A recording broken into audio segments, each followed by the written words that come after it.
Hello everyone, my name is Joshua. This is the 140th video on my video journal series. Today's date is Sunday, the 28th of June, 2026.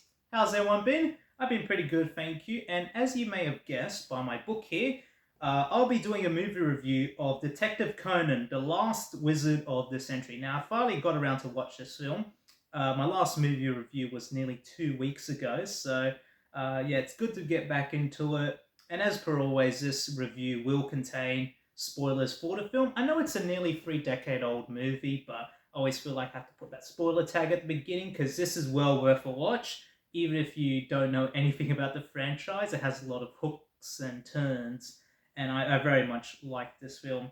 So anyway, yeah, it is the third film in the Detective Conan franchise, released in 1999, and it revolves around this Imperial Easter egg, this mini Russian egg, because this film actually incorporates a bit of Russian history. That was created by Tsar Nicholas II's family, who was the last Tsar of Russia, and the movie even mentions Rasputin, which I just find funny. But yeah, it incorporates some real life history into it. But yeah, it's this egg owned or was owned by the Russian imperial family, and then was passed down for generations to this Russian character in the film. Well, technically, there are two Russian characters because, spoiler alert, um, there's a Chinese, quote unquote, Chinese character in the film that later turns out to be Russian, and she turns out to be the villain called Scorpion, who shoots people in their right eyes because Rasputin apparently was shot in his right eye, and Scorpion is a descendant of Rasputin. So she wants to avenge the quote unquote stolen Imperial Easter egg because Scorpion believes, that the egg is hers because Rasputin was close with the Russian family, which is true in real life. Rasputin was very close with the Russian family, but um, you know that the eggs are hers because she's evil and she wants the valuables. But yeah, I thought the twist at the end of the movie. I know I'm jumping towards the end, but I really want to focus on the twist because the twist at the end caught me by surprise. But when I looked at all the evidence, I was like, oh yeah, now it all leads up. It all makes sense now. And I forgot Scorpion's real name. I just know the code name, criminal name, Scorpion. She actually has a real name in the film, but she also has like a fake Chinese name, which, if rearranged, actually spells out Rasputin, which I thought was ingenious. Um, but yeah, it's one of those like films where you can sort of play along, and there was this one person who I thought was the antagonist, but the evidence quickly disproves it. You're like, all right, well, you're scrambling around your brain. All right, who's the antagonist supposed to be? I thought, the introduction of Kid the Phantom Thief. I think this is his first theatrical debut, Kid the Phantom Thief, which I thought was going to be the antagonist of the film, but it turns out, spoiler alert, he isn't. He's basically this, I guess, phantom sort of. I don't know if they reveal him as explicitly human, because he could just like turn like into doves like that. It's at the end of the movie where he just like um disappears, and there's like a bunch of like doves that fly away. So yeah, I'm not fully sure of Kid the Phantom Thief's character, and he only appears for like less than 5 minutes on screen throughout the entire film. That's one of my main criticisms, which I'll get back to just a bit later. But just focusing on the pros here of this film, animation was superb, music had no issue with it. Some scenes were like very well illustrated; they looked like actual paintings. I loved it. Um, and obviously the plot of trying to safeguard this imperial Easter egg, and because there's actually two. So Conan and gang have one in their possession, but then they're hunting down another one, which is in like this castle at the top of like a very big hill. And later on in the movie, when they actually discovered a second egg, they put two and two together. They put the first egg which they had. No, sorry, I don't think I'm getting the order right, but they basically put one egg inside of the other, and it shows this like very beautiful display, of pictures of Tsar Nicholas's family and that Russian character, the good Russian character's descendants and all that. So yeah, I thought that was a very beautiful scene where they're like in the basement and all the pictures light up. Um, that was a very well done scene, and yeah, that's pretty much all the main pros of the film that I got. The end scene between Conan and the evil Russian person, I just call it Scorpion, right? The end scene with Conan and Scorpion was really intense. You got fire in the background, the whole palace is about to collapse. Or should I say castle? Sorry, I got my terminology wrong here. But yeah, it was a very intense scene. But something I like about the Detective Conan movies is that all the evidence is there. You're just gonna piece it together in your mind. And I'm not good at detective mysteries whatsoever, but I do have fun, trying to decipher who the villain is and what their goals are.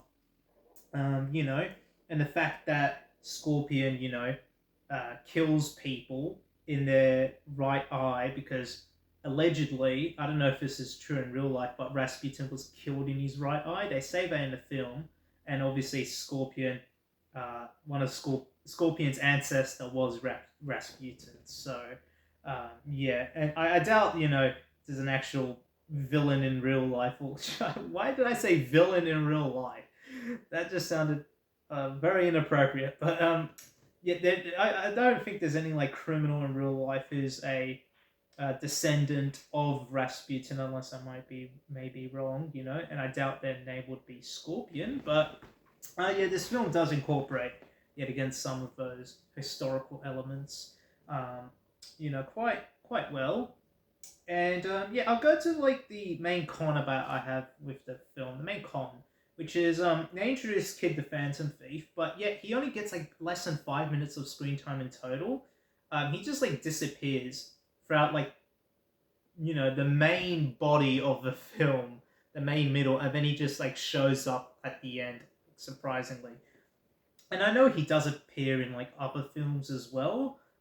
Spoiler alert. Well, not really spoiler because he shows up in the poster anyway. But yeah. So I feel like he could have had a bigger role in the film, Kid the Phantom Thief. I know he wasn't the main antagonist and all, but maybe they could have explained better who he was, what his goals were. I know Conan explained why he was stealing the egg so he can return it back to its proper owner, the good Russian person. But why did I say good Russian person? The Scorpion and Russian protagonist.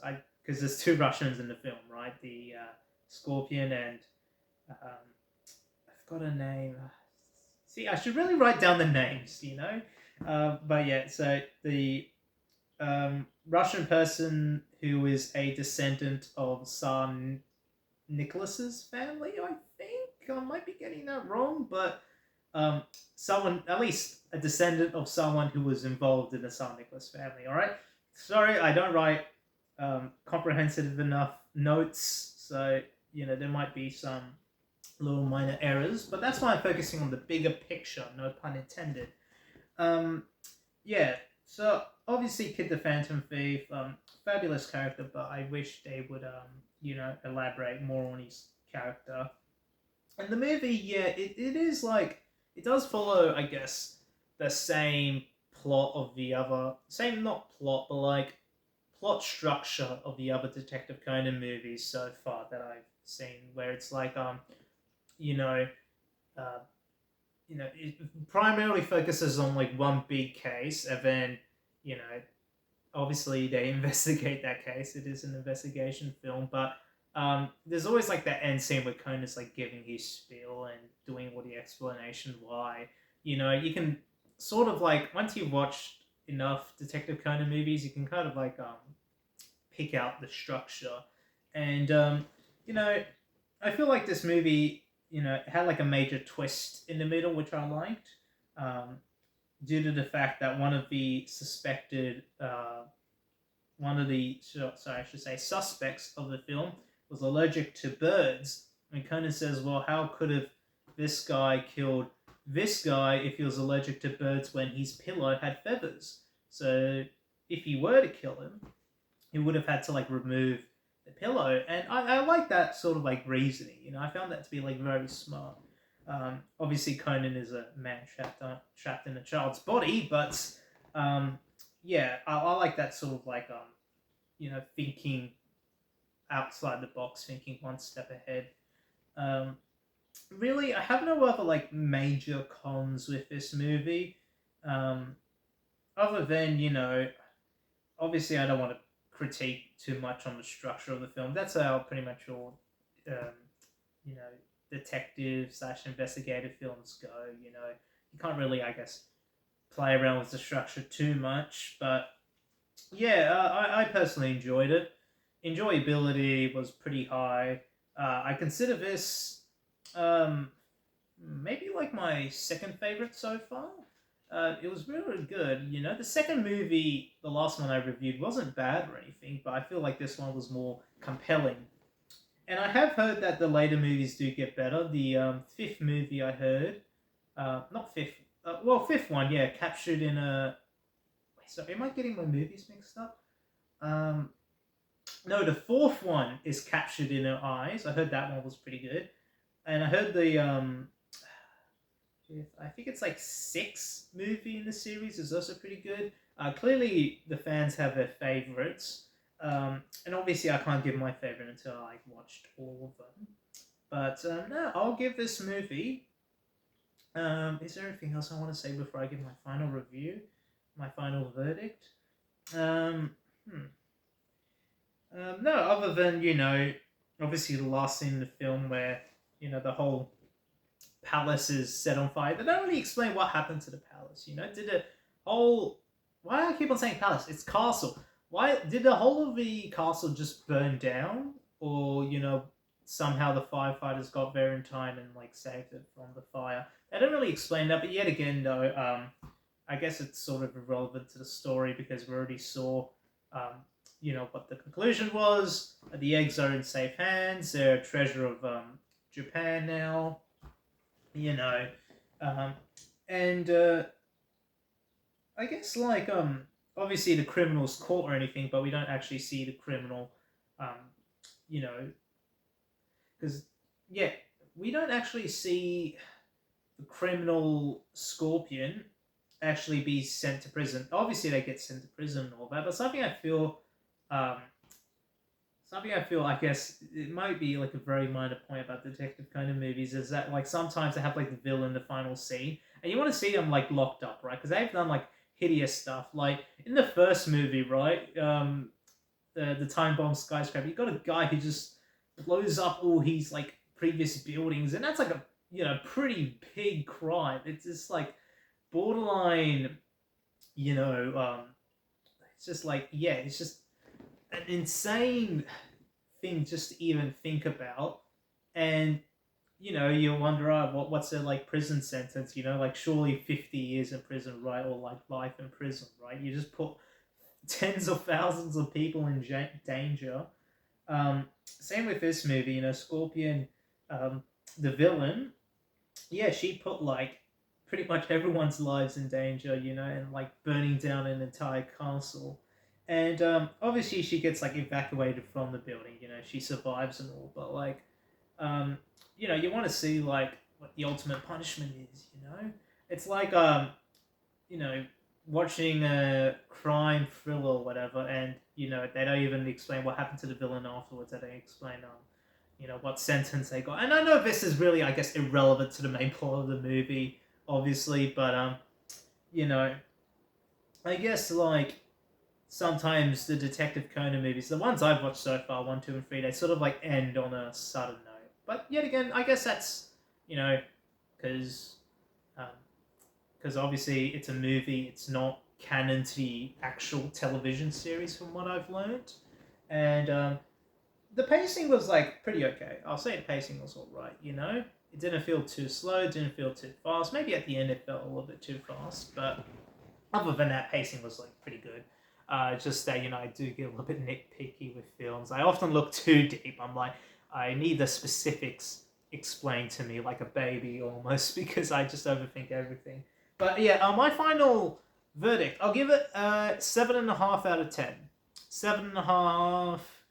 I should really come up with like a standard rating system. I'll give it 7.5 stars out of 10 in terms of how much I enjoyed it. Right, because the point of these reviews isn't so much to be critical of the movie. It's just like how much I've enjoyed them. How much I'll recommend to someone else to watch this movie. So yeah, I'll give it 7.5 stars out of 10, which means yeah, if you haven't watched this movie and you're really into crime, thriller, TV shows, or even movies, or just any form of that media, you should really give this a watch.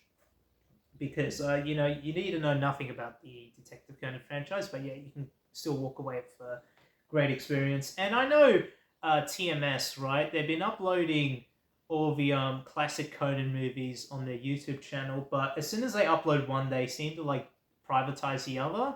So obviously, when I recommend this movie, whenever I recommend a Detective Conan movie, there's a chance when you're watching this, you can't even like view it online because it's very hard to get a copy of most of the Detective Conan movies. I think some of the movies are available on streaming platforms or like Google Play. Depends where you live though.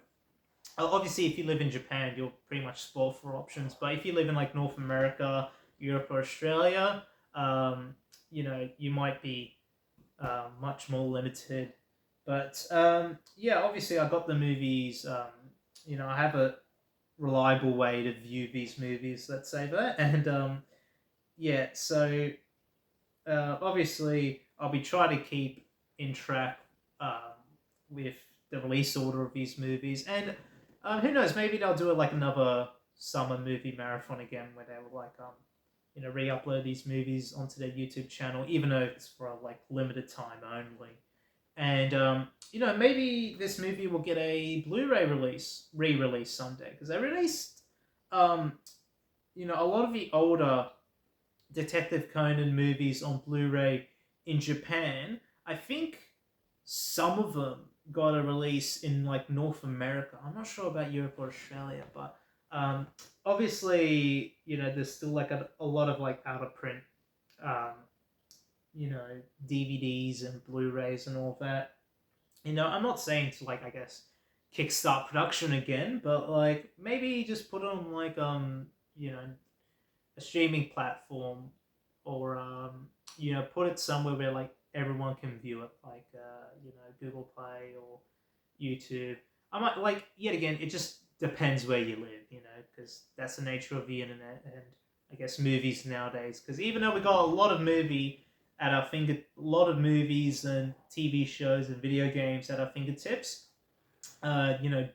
geo restrictions and basically where you live in the world pretty much dictates how easily you can access forms of media like movies, and more specifically the Detective Conan movies. But anyway, that's enough of me talking. And yet again, though, Detective Conan, The Last Wizard of the Century, is a good movie in my eyes. 7.5 stars out of 10, and I cannot wait to see that new Detective Conan movie releasing in theaters. I'll be trying to give a spoiler-free review of that movie when it comes out. But other than that, I guess I'll catch you all later. Bye, see you, take care. Catch you all tomorrow.